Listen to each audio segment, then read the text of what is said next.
రామానుజాచార్య సహస్రాబ్ది జయంతి సందర్భంగా ఢిల్లీలో ప్రధానమంత్రి నరేంద్ర మోదీ ప్రత్యేక తపాలా బిళ్లను విడుదల చేశారు.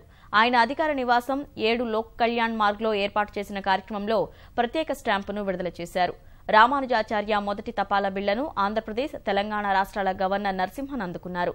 విశిష్ట దైవత్వం ద్వారా ప్రజలను కలిపేందుకు రామానుజాచార్య కృషి చేశారని ఈ సందర్భంగా ప్రధాని గుర్తు చేశారు. సర్వజనుల హితం కోసం మోక్షానికి సంబంధించిన మంత్రాన్ని రామానుజాచార్య బహిర్గతం చేశారన్న మోదీ విభిన్న జాతుల వారిని ఆలయాల్లో సభ్యులుగా చేర్చినట్టు వివరించారు. शास्त्रों में जो लिखा है मनसा वाचा कर्मणा,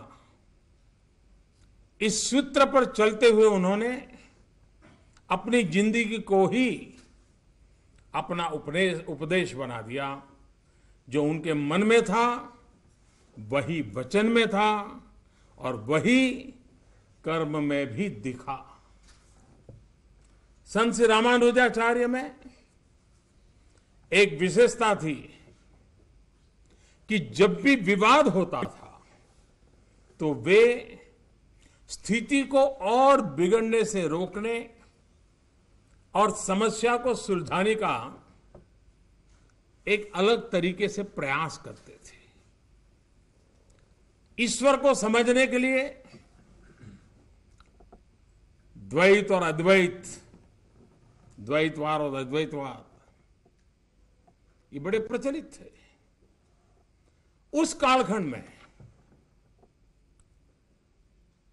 रामानुजाचार्य जी ने इस तनाव के माहौल में, दो छोर पर दुनिया चल रही थी, विशिष्ट अद्वैतवाद का सिद्धांत देकर के कैसे लोगों को जोड़ा जाए, कैसे अलग अलग चीजों से अच्छाइयों को मिलाया जाए, इस परंपरा को जन्म दिया। जब रामानुजाचार्य जी को भी ये कहा गया, गुरु मंत्र दिया गया, उनके लिए जीवन में जो आध्यात्मिक ऊंचाइयों को प्राप्त करने थे उसके सारे रास्ते मिल गए, लेकिन वे परंपराओं के खिलाफ और सर्वजन हिताय सर्वजन सुखाय इस विचार को समर्पित जीवन था। मनोमन गुरु की क्षमा मांगते हुए उन्होंने क्या किया, एक जनसभा बुलाई और जनसभा को कह दिया कि ये गुरु मंत्र मुझे मिला है जिससे मुझे मोक्ष मिलने वाला है, ये मैं आपको भी बांटता हूं। और उन्होंने बांट दिया। उन्होंने कहा था कि जिस मंत्र से परेशानियों से मुक्ति मिली है वो किसी एक के पास क्यों रहे, उसका हक हर गरीब को क्यों न मिले, उसका पता हर गरीब को क्यों नहीं मिलना चाहिए।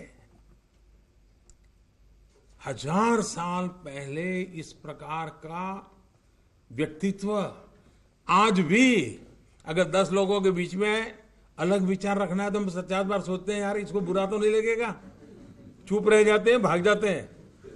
1000 साल पहले सारी परंपराओं के खिलाफ कितना बड़ा जबरदस्त कन्विक्शन होगा,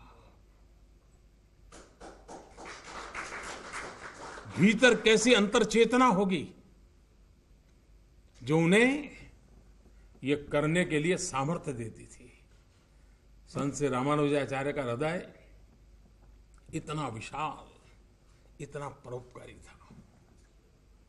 this is precisely why Swami Vivekananda spoke of the heart of Saint Sri Ramanujacharya, the large heart that cried for the downtrodden at a time when being downtrodden was recognized and accepted as a part of one's karma. Sri Ramanujacharya ji broke the subtle prejudice of his times.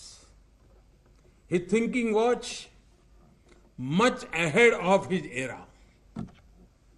In more than one sense, Sant Sri Ramanujacharya was a millennial sage who foresaw 1,000 years before the hidden and unspelled out aspirations of the downtrodden.